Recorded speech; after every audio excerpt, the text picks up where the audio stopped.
Mic is off. I'm sorry, you have exceeded your time, ji. Thank you very much. The last speaker for this discussion on national integration, Sayyid Adnan Kakakhel Sahib, seat number 93, Jamiatul Ulum Islamia, Banori Town, Karachi se ताल्लुक है इनका. Jamia उलूमुल Islamia Binori town Karachi. मेरे साथियों ने कल भी इस मौजू के ऊपर बहुत अच्छी बातें की. आज कोशिश करूंगा उन्हीं बातों की रोशनी में इसको बिल्कुल मुख्तसर अंदाज में पेश करूं. इसमें दो राय नहीं है कि हमारा सबसे बड़ा बहरान नज़रियाती यकजहती, फ़िक्री वहदत और इत्तेहाद व इत्तेफाक से महरूमी है. मगर सोचने की बात यह है कि ये महरूमी 58 साल गुजरने के बावजूद अभी तक क्यों है. उसकी वजह यह है कि वो जो बुनियादी प्लेटफॉर्म दिया गया था कि पाकिस्तान का मतलब क्या, ला इलाहा इल्लल्लाह, उस पर कन्फ्यूजन्स पैदा कर दी गई. एक सोचे समझे मंसूबे के तहत अभी तक पूछा जा रहा है कि पाकिस्तान क्यों बनाया गया था, कायद का विजन क्या था. क्या ये चीज़ें बहुत क्लियर नहीं हैं? और क्या इस सवाल का जवाब मैं या आप दे सकते हैं या वो नस्ल दे सकती है जिसने तख्लीक पाकिस्तान के खाके में अपने खून से रंग भरा था. ये उनकी रूहों के साथ मजाक है, ये उनकी रूहों के साथ मजाक है, ये उनकी कुर्बानियों का मजाक है कि जी आप तो कट मरे, हमें समझ ही ना आया कि आपका मसला क्या था. हमारा दूसरा बड़ा मसला अमन व अमान की दिगरगूं सूरत हाल है और बदकिस्मती से इसको बाज़ औक़ात कहा जाता है कि इस्लाम ज़िम्मेदार है. हालांकि कुरान का मुताला बताता है कि सबसे ज़्यादा इस्लाम अमन व अमान के ऊपर ज़ोर देता है. इब्राहीम अलैहिस्सलाम की दुआ तो ज़रा देखिए. मईशत की बात बाद में करते हैं, इकॉनमी की बात बाद में करते हैं, पहले अमन की बात करते हैं. फरमाते हैं रब्बि जअल हाज़ल बलद आमिना, इलाही मेरी इस बस्ती को अमन का गहवारा बना दे. फिर फरमाते हैं वर्ज़ुक़ अहलहु मिनस समरात, इसमें रहने वालों को इनकी मईशत भी ठीक कर दीजिए. और अल्लाह ताला भी जब अपने इनामात गिनवाते हैं तो फरमाते हैं इब्राहीम सलाम को कि वइज़ जअलनल बैत मसाबतन लिन्नासि व अमना, हमने आपको एक ऐसी जगह बसाया जिसको बार बार आने की जगह और अमन का गहवारा बनाया. ये तो बात बिल्कुल वाज़े है. मसला ये है हमारा अमन व अमान तबाह क्यों हुआ, हमारा नौजवान किस तरह दहशतगर्दों का आला बना और हम रोज़ बरोज़ लाकानूनियत की दलदल में क्यों धंसे जा रहे हैं. जनाब सदर, नोट करने की बात है कि ये सबक उसको किसी मजहब ने नहीं सिखाया, ये सबक उसको किसी दीन ने नहीं बताया. ये तबकाती तफरीक, इस्तेहसाली निज़ाम, टैलेंट की बेकदरी, तालीमी ढांचे का खोखलापन, बेइंतहा करप्शन और इख्तियारात के नाजायज़ इस्तेमाल वो खौफनाक मसाइल हैं जो नौजवान को इस तरफ लेकर गए हैं. आप ये मसाइल हल कर दीजिए, आप ये मसाइल हल कर दीजिए, फिर देखिए ये नौजवान दहशतगर्द है या अमन पसंद है.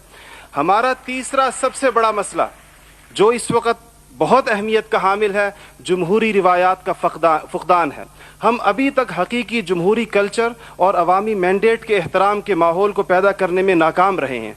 टूटती बनती असम्बलियों, इंतखाबी धांधलियों और जनाब सदर अहम कौमी मसाइल में पार्लियामेंट को बाईपास करने की रिवायात ने अवाम का एतमाद मौजूदा पॉलिटिकल सिस्टम से उठा दिया है.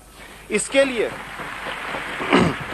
हमें अपने उस पड़ोसी मुल्क से सबक सीखना चाहिए जहां से मुशाहिद साहब तशरीफ़ लाए हैं और आप अनकरीब जाने वाले हैं. उनकी और हमारी तारीख़ आज़ादी एक ही है. उनको और हमको हमें और उनको एक जितना वक्त मिला है, मगर उन्होंने अपने यहाँ जमहूरी अक़दार को इतना मजबूत कर दिया है कि हुकूमत कितनी नाकाम साबित क्यों ना हो जाए, कोई भी उस्ताद टूट पड़े, ये नहीं हो सकता कि फ़ौज बैरकों से निकले इक़्तिदार में आकर बैठ जाए. इसी तरह जनाब सदर, मैं ये समझता हूँ कि आज इस हॉल में लगी हुई कायद की तस्वीर आपसे पूछ रही है, आगे आप खड़े हुए हैं कि जनरल तुम तो सरहदों के रखवाले हो, तुमको ईवान इक़्तिदार की राह किसने दिखाई है. और जनाब वाली, जनाब आला, हमारा तीसरा सबसे बड़ा मसला एलीट क्लास इकॉनमी है. आपके आदाद शुमार के जादूगर कह रहे हैं कि मईशत तरक्की कर रही है, ज़र मुबादला के ज़खायर बढ़ रहे हैं, कर्जे कम हो गए हैं, कशकोल टूट गई है. आप बार बार कहते हैं पहले हम मांगने जाते थे, अब हम देने जाते हैं. और अवाम हैरान है कि खुदाया क्या माजरा है. मईशत तरक्की कर रही है, गरीब का चूल्हा बुझ रहा है, ज़र मुबादला के ज़खायर बढ़ रहे हैं, पेट्रोल की कीमतें आसमान से बातें कर रही हैं, रुपए की روپے کی قیمت ڈی ویلیو ہوتے ہوتے کہاں آ کھڑی ہوئی ہے.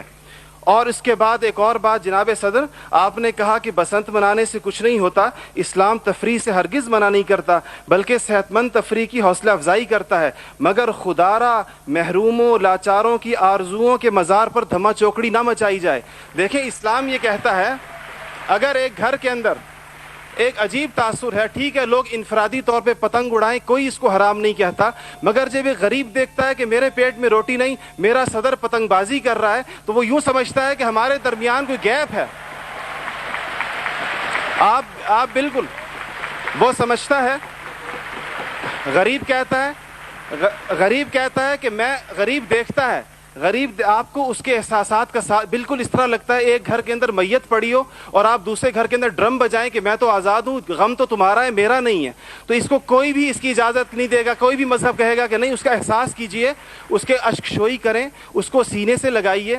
اس کے علاوہ جناب صدر ایک بہت اہم بات جو ہم محسوس کرتے ہیں کہ بعض مسائل آپ کے لہجے کی کرختی کی وجہ سے خراب ہوتے ہیں. آپ بلوچستان کے عوام سے کہتے ہیں تمہیں ہم وہاں سے ہٹ کریں گے, تمہیں پتہ ہی نہیں چلے گا ہم نے تمہیں کہاں سے ہٹ کیا ہے. یہ چیزیں آپ قوم کے بڑے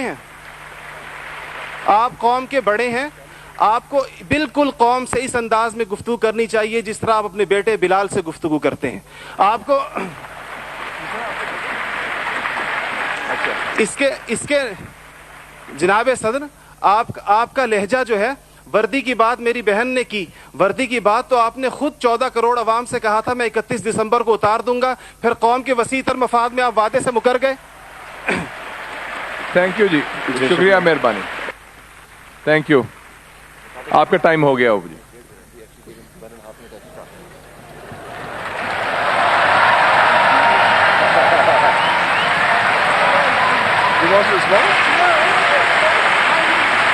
رسپونڈ کریں